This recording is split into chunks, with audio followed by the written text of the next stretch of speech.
All right, y'all, we're going to get started. Keep the hellos coming in the chat and welcome. Thank you all so much for being here. My name's Danielle Barnes. My pronouns are she, her, and I'm the CEO of Women Talk Design. And I'm thrilled to welcome you to our Speaker Stories event today with Tricia Wang. If this is your first Speaker Stories event, I wanted to give you a quick lowdown of how this happens and why this event came to be. So at Women Talk Design, we work with a really wide range of speakers, women and non-binary folks in design and tech at large. And they all have such interesting stories about how they started public speaking, what they've learned along the way, and some of the advice that they have to share. So we've been running this series for a couple of months now, and I am personally so thrilled to have Tricia here with us today. Tricia was one of the first speakers that I met when I came on board for Women Talk Design a couple years ago. And we had such a great conversation about why she speaks and how she views the way that she approaches her speaking engagements and her experience with her TEDx. And I'm really just so thrilled to have her here today to share some of her stories and experience with you and the advice that she's learned along the way. A couple of logistics that I want to share, and then I'm going to introduce Tricia and we'll get started. We are live captioning this event. So if you'd like to follow along with captions, you can go and click on that link that says live streaming. We're not actually live streaming the event, it's the automated captions. So they're there, they're imperfect, but you can follow along that way as well. We'll start off. I have some questions to get the conversation started with Tricia. Then we're going to open it up to Q&A. So I encourage you to think about what questions that you have. We really want to hear from you. So about halfway through, we'll switch to open Q&A. You can drop your questions in the chat and then we'll ask those. And then towards the end of the session, the last 10 or 15 minutes, we encourage you to stick around. And this is your chance to meet one another. So we're going to be doing breakout rooms. We have some prompts to start the conversation, and you have the option of going in there. If you're not into a breakout room today, but you want to stick around and you have some more questions for Tricia, she is going to hang out in this main room. So that's an option as well. So I'll let you know when we switch to that. So without further ado, I'm going to get started. I'm so thrilled to introduce you to Tricia Wang. Tricia is a tech ethnographer who's driven by the belief that technology must serve humanity. And her work spans from corporate, academic, and nonprofit worlds. Her organizations turn to her to help them see the unexpected human behaviors that can radically shift their business. And her focus in tech has always been in the adoption amongst marginalized communities from China to Mexico and Peru. She studied the sociological network effects of the internet, cell phones, social media, and currently cryptocurrency. She's a frequent keynote speaker and a pioneer in bringing human voice to data science with what she calls thick data, which she described in her TED Talk. And she's been featured in Quartz, The New Yorker, BuzzFeed, TechCrunch, and so much more. She's recently was working on a nonprofit called The Last Mile to help support folks during COVID-19. And really her bio is so extensive and impressive. I'm going to drop it in the chat so you can learn more about her. But in the meantime, please help me welcome Tricia Wang.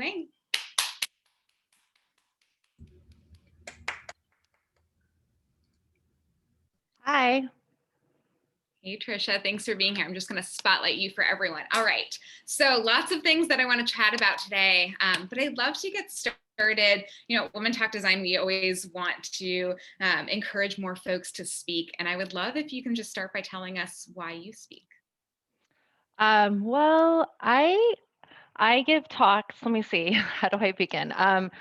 I give talks because I have to get stuff out of my head, and I think it's really important to workshop ideas a lot out loud. And I think like not everyone has to speak. Like I just want to first say like I know this is like about women and speaking, but this is or just like people who are non-binary and BIPOC. But I think this is like for me, I wanted to talk about this because I think it's about getting your voice out there. So whether it's like drawing or whether it's writing or dancing, whatever it is, whatever way it is to get your voice out there. So I don't want to make it about just talking. But for me, speaking has become an important platform for me because it's a way for me to piece ideas out visually because I'm a visual thinker, and it just something changes when you have to leave your brain. And I think that any kind of tells you it's like the process of getting your stuff out there. It's not, you kind of have to put yourself out there.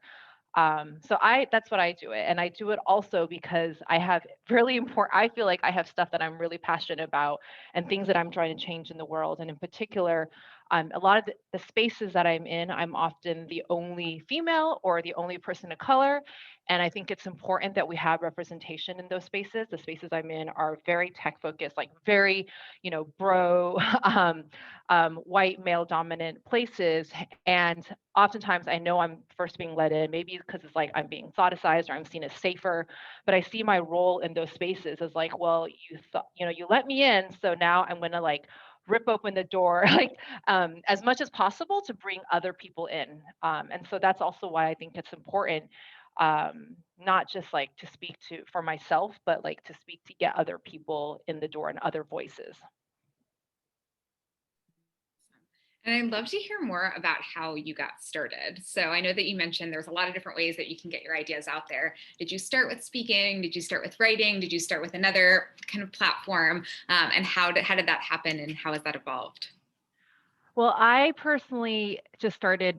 I don't know how people just get started speaking. I think that's like a really, it's like, how did you start talking? It's like, I don't know. I just started talking. But no, literally what I did, I think if I like think about the pathway, it's that I just started writing and I started like putting a blog together. I was like, I have ideas and I'm going to start writing. And then you kind of find out there's this like whole weird world of conferences. And I think it's like conferences are funny because I think it's a time for like, people who are working professionals to either go and like people say it's connecting over ideas, but conferences are also a place where a lot of like I think like people go to get away from work and to meet new people. And I also call it as like the adult Tinder, so but I found out that like conferences are this place where you get invited to go on a stage and to present your ideas. And I remember I was like, okay, well, I guess I'll try this out. But I think that's like whatever way you can get your ideas out, that was how I first started getting to be known, was that like we have the internet now. Like it's not you just have to start writing. And I know it's like I don't want to trivialize and like be like it's actually really hard to start writing, but it really does have to start from somewhere. And so for me, it was just starting to write before there was Twitter. I had a blog. Then when there were Twitter happened, I started writing on Twitter. And I just embraced all these different platforms to really make sure that I'm constantly like out loud processing and also engaging, connecting with people who I wanted to learn from and think from. And then eventually someone was like, come and give a talk, and that was kind of, and I was just like, really like, well, whoever's going to come and invite me to give a talk, I'll just go out there. And it was usually initially just like brown bag lunches, but I started to treat every talk as if it was like the talk of my life, to talk about it as if like, this is my one time to like workshop this idea or convince this audience of like this thing. And I treat every talk with that level of seriousness. And I've always done that. Yeah, that's great. I'm curious. So you shared that you started writing and someone reached out to you to invite you to speak. Do you remember what that first experience was like? I know that you mentioned you put a lot Oh, into your talks. Were you nervous? How did you prepare? Like, tell us more about that first experience that you well, it was remember. actually pretty shitty, so I think it's, like, the wrong experience to talk about because it was an academic experience, and academics give the worst fucking talks ever. I would highly advise to never to, like, the place to learn to not give a talk is academic conferences, and I remember I gave a talk there, and I went there, and I got off stage, and everyone like, it was, like, really traumatizing 'cause, I didn't realize there was a format for giving academic talks. So you're not supposed to start off with stories. You're supposed to be like, "This was my theory and this was my hypothesis." And this is when I was like in a PhD program for sociology, but like I didn't know that academic conferences had a format. And so I just was like, here are all these stories that I learned. And of course I had my theory and my hypothesis and like my sample size in there, but apparently there's like a whole order in which you tell your things. And I remember people there were like there were like professors and people who I really had looked up to, and they were just like, that was unacceptable, that you didn't really follow the format. And I was like, I didn't know there was a rule. So I would say like for a few years that was pretty shitty, and like I tried to conform and I really lost my voice. Like I did speak at a lot of like, HCI and like serious conferences.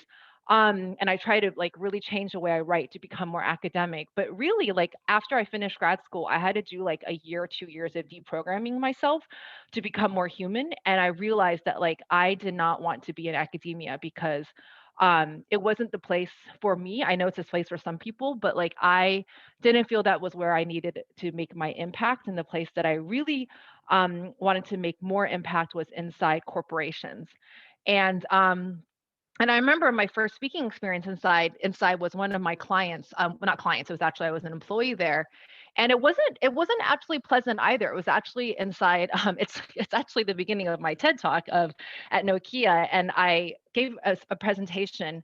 And I would do it differently this time. I was like pretty, I was early in my career and I was like so excited to be like, look what I found out. I think your business is going to like die in a few years and because no one's going to want to buy a smartphone anymore because I have spent all this time in China doing all this research and none of your researchers told you this, but I'm really excited. And I remember like socializing it with like everyone. And I was just like, oh my God, this is like the biggest insight of my life that like after all these years of living with migrants, migrant workers in between rural and urban China and India and Mexico. Like I finally was like, there's a major shift coming, and all these technology tools that like apparently companies think they're only should be sold to the middle class are it's not going to happen that way. And like actually low income people want smartphones too. And I remember giving the talk. And I had like slides that were taken out by like my manager, and because they thought it was so controversial.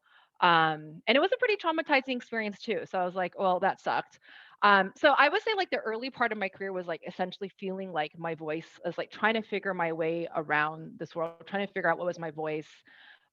It wasn't a pleasant experience. So I don't think it was like this magical thing and someone asked me to give a talk and I gave one. But I eventually, I think the first time I really gave a talk, like where I was like, someone just asked me to speak at a conference was Lyft conference. And I'll send a link to that because I worked my ass off on that. And the reason why I was asked, I got that talk was because I was living in China. And I'm typing and talking at the same time. And I remember, here it is. Here's the link. Um, I was working and living with like in urban slums and like studying how migrant workers were living and living in internet cafes. And I remember I was just like, I'm going to put my field notes out there and I'm just going to post them on Instagram. Instagram just came out. And this was like ludicrous. People were like, you don't post your field notes up online. You're supposed to like wait and then like write an article in 2 years and then publish a book in like 4 years. And I was like, fuck that. That seems like a really dumb thing because the world is changing so quickly. So I'm just going to start posting my like what I'm seeing in the field right away. I'm not working for a client. I'm Fulbright funded, I'm NSF funded. Like my job is to share knowledge as I'm finding in the field. And so I just started posting my stuff online. All these journalists started contacting me and you know, I got my work was being featured everywhere because I think I was providing a look into China and to how people were living on the ground in ways that were not like this through this only Western point of view that like as if everyone in China was suffering and that social media like censorship was killing people. And I presented a much more nuanced, world. And so then Lyft conference, my friend Nicholas Nova contacted me and was like, would you give a talk here? And I was like, what? Why would anyone ask me to like give a talk about this? And it was really, and I worked my ass off and so I remember contacting friends who had given talks and like getting coached. And I was coached by some of the best speakers I think out there who I've learned storytelling from. Kevin Slavin, who has one of the best TED Talks ever. I'm posting it here on how algorithms shape our world. I remember talking to Kenyatta Cheese. He's also a really great speaker. So I just like worked really hard on it. And then I remember the night before I contacted like a few people and was like, what should I do before I would fly? I flew to Geneva from Wuhan. And I remember just getting really good advice. Really good advice was breathe and stretch and practice like fuck and just be yourself on stage. And I really, really took that to heart, the be yourself on stage, because I tried for so many years to fit this like academic self or like to be more professional. And it didn't work with me. I just felt like it wasn't enjoyable. And I was like, if I'm not enjoying this, why am I doing this? And so I would say that's the first time I was just like, fuck it, I'm going to be myself and I'm going to like talk in the way that I want to talk and speak and like tell stories in the way that I want to. So it was a really big turning point for me. Like that was a really long answer to your question. But anyways, that was the first talk. No, it's great to hear that you, even after such a difficult experience starting off, you were able to like get up there and do it. And I'm curious if was there any of this hesitancy before giving this big talk after having such a traumatizing experience with some of your first experiences. Like, how did you kind of get past that to say, okay, well, those are different and I'm doing it my own way? Um, I mean, there was hesitancy, but I I mean, I didn't wanna do it, at first I said no, and Mm, Nicholas was like, "But really, we need you to do this," and, like, I talked to friends, and friends were like, "No, you're being dumb, like, you need to do it," and so, luckily, like, I have really good support groups, and, like, my friends will always tell me if I'm, like, making a dumb decision, and they'll just yell at me, and I like to think I do that in return for friends.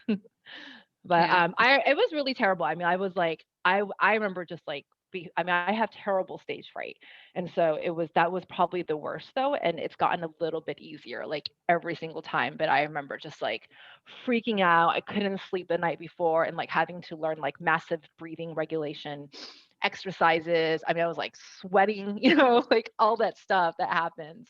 And that still happens to me every time. So, but I've just learned how to, like, you wear different clothing and you learn how to, like, adjust, like, all these little tips and tricks for, like, how do you deal with, like, stress on stage and anxiety to, like, hide it and just, like, be yourself. Yeah, lots of great tips in there with stretching and breathing and warming up. I'd love to hear a little bit more about your process for preparing for talks and maybe how this has evolved over time. I know you talked a lot about storytelling and the importance of that and how you like visually think about it. But I'd love if you can share your even how you like go from like idea to making it into a reality. Well, I'm a bit, I would say that, like, I'm a bit weird in the way I love but I piece together. I mean, some of my talks are just so weird, like, one of my favorite talks, the process for that was the one I gave in Malmo, at the conference, one of my favorite conferences in the world, and I linked together the history of linear perspective with colonialism and national geography and how they use racism, to perpetuate their distribution and this, like, myth of, like, the traveler to a critique of, like, modern tech culture. And that happened because I love reading about art, and I love going to museums. I love artists are always super inspiring. Here's the talk, I'm posting it here. And I think, like, it's important to, like, not it's like I just like to, absorb stuff that interests me, that have, like, random things that just bring me joy. And then that always helps me think about what's happening currently to give a new lens to what is happening currently. And so when I have the beginnings of idea, it's usually around anger. I'm very motivated by anger. I'm very motivated by, like, wanting you know, um, to shake people to be like, no, you're doing this, like, totally wrong, or there's, like, a better way to do this and to be more just, and to be more inclusive.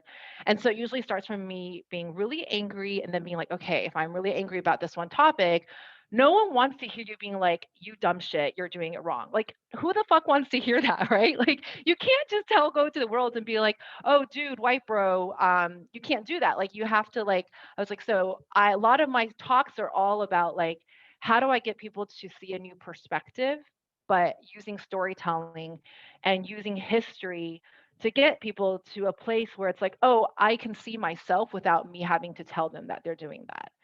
I wish I was like that in my everyday life. I'm not, but, like, I aspire to be like that, and I think that, like, that's really, like, really important, because I think, like, when you want to give a message, it's important to not deliver the message directly, especially when it's something so difficult to hear, because it's really not easy to hear that, like, you're part of a capitalistic, sexist, patriarchal, like, you're perpetuating all of this. Like, how do you tell someone that? Like, you just can't. Especially, I mean, like, I mean, you can, but, like, how do you really get them to see themselves as part of the problem, and then see themselves as, like, willing in a open way, non-judgmental way, to want to engage with you to fix that. And so I feel like talks give me that time to be very patient and not to be, like, my judgmental bitchy side. And it's just another part of me, where it's like I can be, like, not angry on stage and just be like, let's talk about this stuff openly through storytelling. And I think that gives people an opportunity to come and see themselves in the story, which I think is really, really important. And so I don't know. I was thinking like maybe I can screen share. I actually thought like it might be interesting to show you just like even like I think like when I give a talk, I'm going to screen share. Can I do that here? Is that allowed? Yeah, you should be able to. Let me know if you run into Okay. an issue. So I'm going into my desktop. Let's see if we can do this. Does that work? Yes, we can see your Okay. desktop. So I was thinking like, yeah, even like here's a talk that I gave at Enterprise UX. And if you can see in my Google folder, like I have, tons of, let me move this so you don't see all my junk here. It's like in my folder, I have like, workshops and story spine where I start working out the skeletons and I starts with sticky notes usually all over and then I transfer it to here. And then I have draft outlines and I go through drafts and I go through talk summaries. But I go through like probably at least 100 drafts. So just the story spine in itself, if you see, like I have 7 drafts here. And a lot of this work I learned from Tamsin Webster, who's one of the best talk coaches ever, who I learned and refined my storytelling powers through my TED experience. And then if you look at my outline, I go through like massive outlining. And this is like just what by the time I moved to Google Documents, like before this, it's all living in notebooks and random notes, the Notes app, and also voice recordings and sticky notes and drawings. And then once I actually start scripting, I go through like probably 30 to 40 drafts, like massive revisions. So you can see here, like by now, we're like on version 10, 12, version 13. And there was a version 1 here and then I move into actual slide format, and then I go through like 10 or 20 more versions there.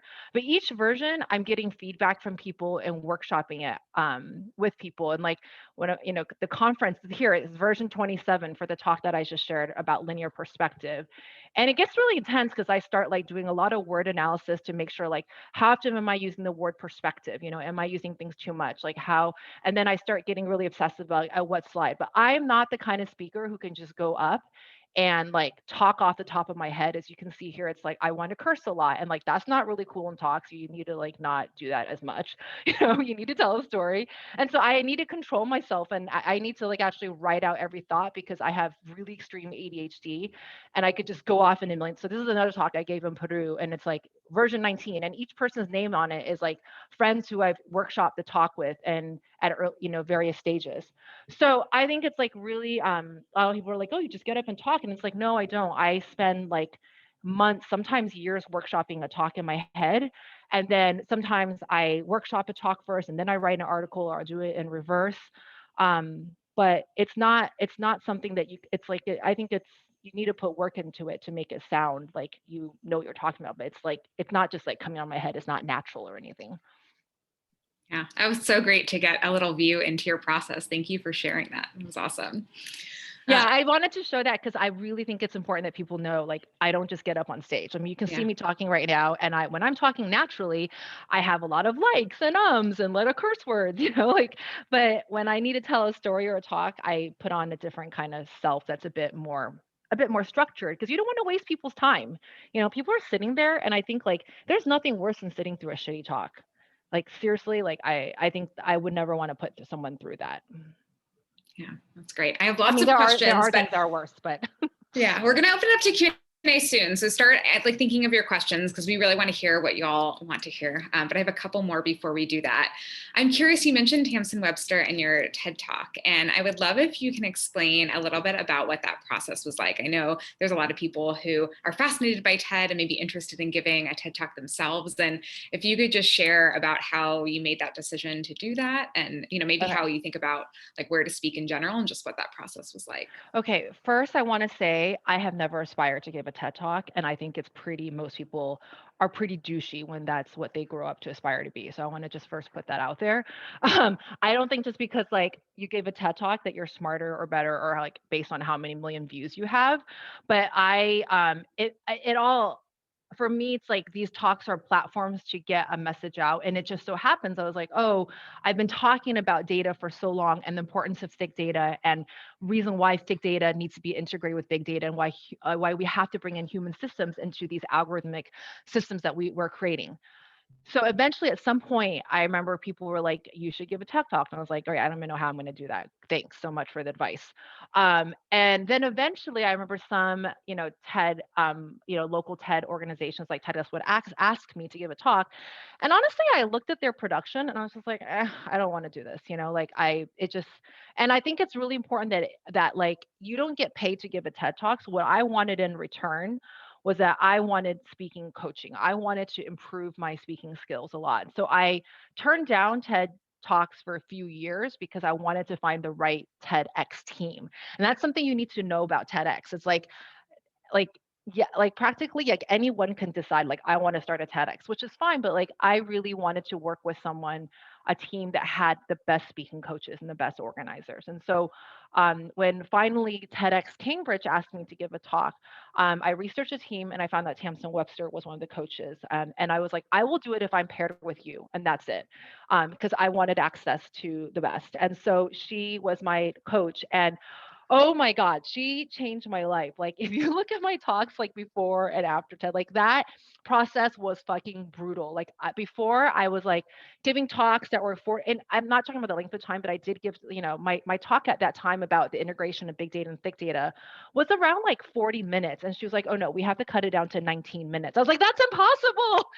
I can't do that." And she's like, "We're gonna work on that, and you have to, like, reduce," and, like, she just really taught me about how the good storytelling is a formula, and like there are different formulas to follow. We had to pick a formula. It was very structured, and we went through, I think, about 200 versions.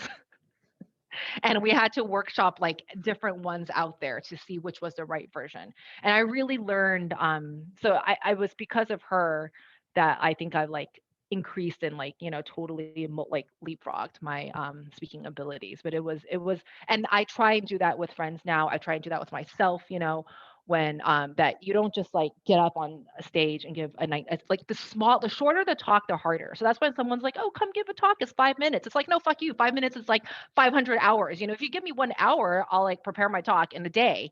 But if it's like 5 minutes, you know how tight your message has to be. Or people are like, just come give an Ignite talk. It's like 20 slides, 30 seconds each. It's like, that is so, I still have not given an Ignite talk because I just don't know how to function in that structure, because I think that like it is so hard to give that kind of structure talk. And some people will be great at it, but it just I don't even feel like I'm ready for that yet. Great. I would love to hear if you have advice for folks who are listening to you and are saying, like, this is a lot of work. It's really overwhelming. Tricia has this amazing background and has done all this incredible work. Like, of course, she has things to talk about, but like, I don't know if I'm ready to speak or share my ideas because, like, what would I talk about? And like, I feel like an imposter. And I'm curious what advice you'd share to folks who maybe don't think they have anything to share or are nervous about getting started. Hmm.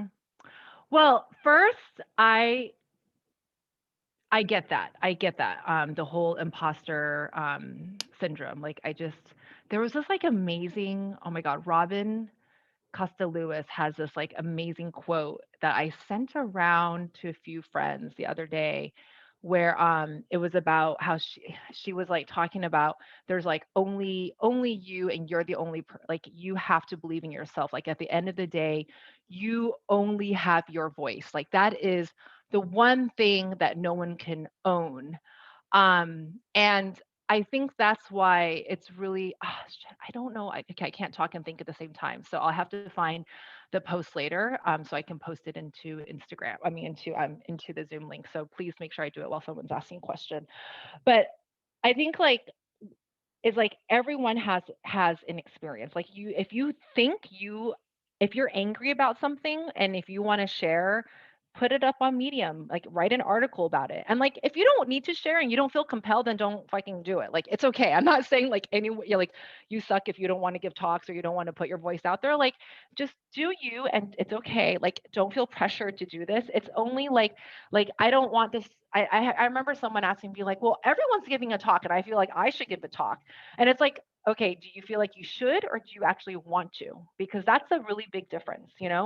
And like, there's a lot of things that I'm not doing. It just so happens we're talking here about me giving talks, but like, there's a lot of things I should be doing that I'm not doing. And like, I think that's really important is that not to compare yourself to me or to anyone else, but to like figure out what is it that you want to do. And before even asking about do you want to give a talk or not, is I would ask like, which sounds like a big deal, a big question, but I do want to put it out there is like, what is your life thesis? Like, what if you were to like, what is it that what kind of impact do you want to make in this world? What are the questions that drive you? And these questions can change, but like, what are the questions you're so excited to explore that you feel compelled to like get out of bed and figure out how to prioritize and like how to drive yourself to that point of view so that so that even if you are going through a shitty period or even if you have to like, I really didn't want to be in grad school, but I was like, I got to get out of grad school because I have to get power because I want to walk into these doors. And as like an Asian female and I'm in New York City, I have no networks. I moved here with, didn't know anyone. I'm at this point in my career and I can't get in if I don't get a PhD. And I knew that I had to get a PhD. So it made it bearable, even though it was really traumatic, the process. I was like, I have a life thesis of like changing these very unequal systems of how funders are making assumptions of how Black and brown and indigenous people use technology. I need to have the power to be able to and the knowledge to know how to talk about this stuff without just being like it's stupid. I need to be able to really structure studies, so I'm taken seriously. And so I think it's important that you have a life thesis. And what I mean by life thesis, it sounds intimidating, but it's just like, what kind of impact do you want to make in the world? How do you want to add joy into the world? The world could be like your family, it could be your immediate friends, like, or it could be your city. So I don't want to make it feel like you have to do things globally, but it's just what do you want to put out there? And I think like one way to do this is like I act as if I'm going to die tomorrow. I really genuinely live that way. And that's why like it served me well during COVID. Whereas like I was like, well, if I die, like I really did hug everyone as hard as I could every time. I always ate as much as I could. I always danced as hard as I could. I couldn't even go back to my home in Peru. I see some Peruvians here. And like I remember like every time when I went out with my friends to eat, I don't know, Paula is still here.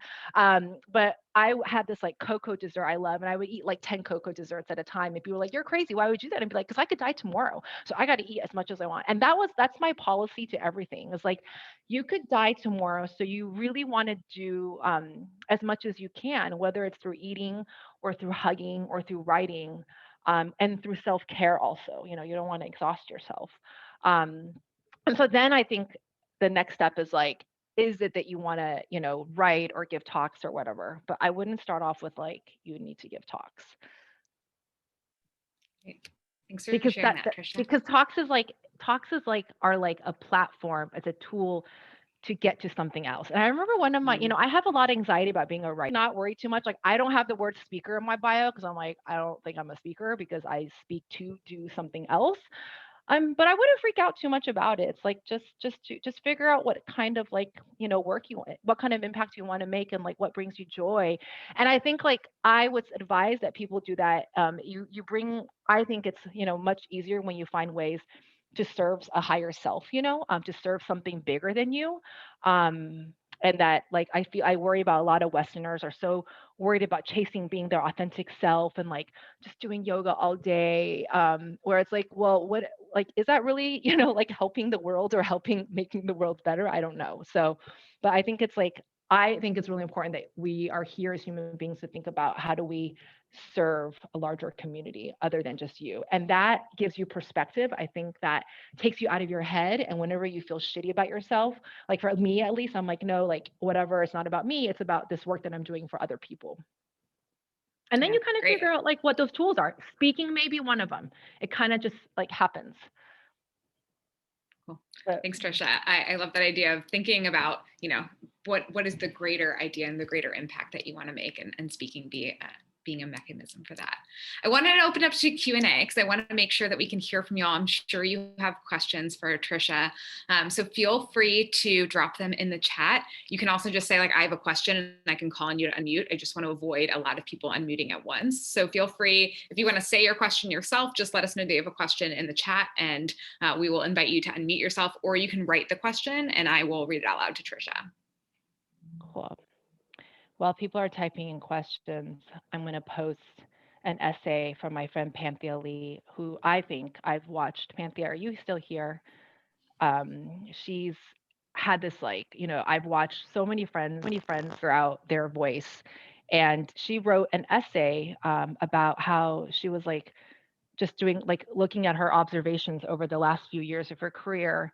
And I think this is like a really good example of like someone who you see on the surface, you're like, wow, she's done so much. But then like she writes this essay about like how angry she is and about how like a lot of things she's rethinking a lot of stuff. And I thought this was like such a great example of like, I think all of us can write an essay like this this year. There's so many things we all are rethinking. And I was just like, wow, this brought to life a lot of the stuff that I've been thinking. So that's a good example of like an essay I read recently, or just someone who put something up on Medium being like, here's my thoughts, about the world. Like, who wants to talk to me about it? Yeah. And while you Yeah. wait for questions. Christina posted not a question, but a reflection. I love this energy that this isn't about me. It's about what we can do for the community. And that gives me courage and helps me with imposter syndrome. I love that. Paige Polk asks, what are you reading right now? Oh, what am I reading? Oh my God, my bookshelf is right here, so I can literally start showing you a bunch of stuff that I'm reading. Is like, first of all, you have to pick Ijoma Lua's book, Mediocre. She wrote Let's Talk About Race. And this is called Mediocre, the Dangerous Legacy of White Male America. This is incredible. And I also love reading books. I could do this all day, so I'm only gonna pick two more books so I don't get too crazy. Is that I am reading a lot about I study cryptocurrency and blockchain. And one of the things I'm really obsessed about is understanding the financial history and financial inclusion of why capitalism has not served, in particular, Black communities. And so this book by Mersha Baradaran is really incredible. It's called The Color of Wealth, A Color of Money, Black Manx and the Racial Wealth Gap. And the last book I want to show before I go too crazy is there is this dangerous, I like to read books that also I get pissed off by because I need to understand the language that people are using. And there's a really dangerous strain that's happening in the cryptocurrency world. I think of like why it's so unapproachable because it's just all so individualistic. And it's this idea that like I got to get my own, the current financial system doesn't work, and nation states are terrible. And so everyone has to like just hoard up on crypto, on Bitcoin, so that you can be a sovereign individual, and nations will then want to fight for you because you have so much money. And this idea of democracy as just an economic exercise to me is really problematic because it doesn't think about democracy in a civic humanistic tradition of being participating in a collective. And so this book is the crypto bros Bible. It's called The Sovereign Individual Mastering the Transition to the Information Age. And it's all about like, you got to hoard your passports, and it's all about those who have more money will win. So anyways, that's a book that's another book that's on my table. Great. We have some more questions coming in. Gabriella asked, what are some tips you have on crafting a good story? How do you know when it's ready? Well, I think one tip was just like tell it to other people who don't know it, and then they'll give you feedback. And I would also record yourself talking, telling the story, and you're going to hear some pretty frightening things about yourself. I remember the first time I recorded myself, I was like, is that really me saying like every other sentence? And then I recorded myself and I'm like, oh my God, do I say like that much? And then I still have the tendency when I get nervous to say actually. I'll just like, I have these like tick words where I'm like, actually, actually that, instead of just like breathing. And so my tip would be record yourself, run your talk by other people, and figure out how to breathe every time you want to say like or actually, especially for women and especially for people of color. These things are incredibly important because the world is constantly questioning you. Do not give them any reason to want to already like in their mind, that they're trying to figure out how to like that you're not legitimate. I think we're all used to being questioned and being second guessed automatically. We start at like negative. So I think important to like really know how to come across the stage and command attention. And one of the advices I always give to people when I'm coaching is like, speak from your stomach, speak from your feet. Like imagine you're sucking up energy through the ground and through the earth into all your orifices, into your genitals, and it's just like filling you with liquid light, and you are bringing this energy out into the world. And like that is the space to speak from, and like to a very centered space, as opposed to like, you can tell when someone's speaking and they're not really fully present. I mean, you really can tell when they're just like kind of in their head and they're like nervous and they're anxious and they're kind of floating up here.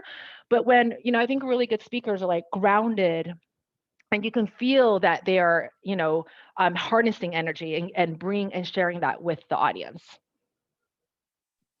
Great. There's a question from Brittany that is, what is one word that sums up you and your vision? Sounds like a hard question. Limited, one word. Equity. That's great. Norma wants to know, how do you find inspiration? I mean, I think it's in the stuff I was talking about earlier, or even what I just showed was like, I find inspiration from reading other people's books and ideas. I find inspiration from also just being in my body and like dancing. I think like taking time away from your brain is really important, and having space for quietness. I struggle with this, but I think meditating is sometimes where my best ideas come from. Just like learning how to be quiet and learning how to slow down, and finding inspiration from just like talking to people. Like you got to get out of your own head.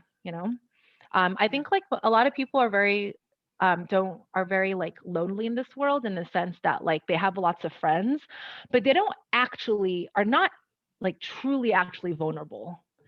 And I think it's really important to find your peoples where you can be vulnerable and like find inspiration from those people, from those friends. That's great advice. Carla wants to know, on the topic of books, she gets torn on the need to research and read the items that she wants to speak about, and that can get overwhelming. How do you balance research versus getting your thoughts out there without feeling like you are a subject matter expert? Well, first, I never claimed to be a subject matter expert. So there you go. Like if you're not trying to be an expert, there's no pressure. Um, so I would say like the way it's done when you feel like you have a solid thesis and you run it by people, and you just want people to poke holes in it. And then I'll be like, oh, if I have a hole, then I'll just go, if I can't figure it out, I'll go read more. But you kind of just know. But I do think this is a problem of like, if you come from academia, or if you have like a lot of like extreme insecurity around being an expert, it can go into analysis paralysis, which is why giving talks are so important. Because when you're giving a date and you have to do it, then you have to stick by that date. And that is the pressure. That is the forcing function. The problem with most academics and people who live in their heads, whether you're in academia or not, is that if there's no date to give a talk, or that you even give to yourself to be like, I got to post this article by this date, you're going to just go in circles and circles. It's timelessness. It's like being immortal. You're going to have no incentive to say, stop, I'm going to put myself out there. There's no done point. And then Last question that I have for you, Tricia, is I just wanted, if you have the best advice that you've received when it comes to finding your voice or sharing your story. I know you've shared so much advice so far, so I guess it could either be the best or the worst, maybe something that you haven't shared yet of, for folks who are interested in speaking or, sharing their ideas. I think some of the worst advice I received was when someone's like, you need to do a startup. And I was like, why? Or like, just when people are like putting their ideas on you, it's like, everyone else is doing a startup, we should do one, or you need to make an app. I'm like, why? Turn this idea. So I think like whenever someone tells you to do something, I was just like, ask, like, think about what is it? It's a reflection of their anxiety as opposed to it is yours. Or like some of the worst advice I've received is like, people telling me like, you really need to focus on like making money and like having a career. And I'm like, why? Like why? And they're like, stay longer in this job. I'm like, why? I wasn't enjoying it. I'm not adding value. I'm not obsessed with having a career track. And it may serve some people. Like there, if you have a life thesis where like I want to make change in this way, and this one company is where I want to do it, then yes, like do that. But like I didn't understand why it served me and what I the kind of impact I wanted to make. I wanted to like try different things. And make, so anyways, that was some of like the worst advice I have had, and I'm really glad I didn't listen to it. And I think some of the best advice was one of my mentors told me, do not allow them to control you. Like be uncontrollable. You have to find ways to be like allowed in the room because there are people in power and they don't look like me, they don't look like many of us. um but so I've learned that like I need to get to the table,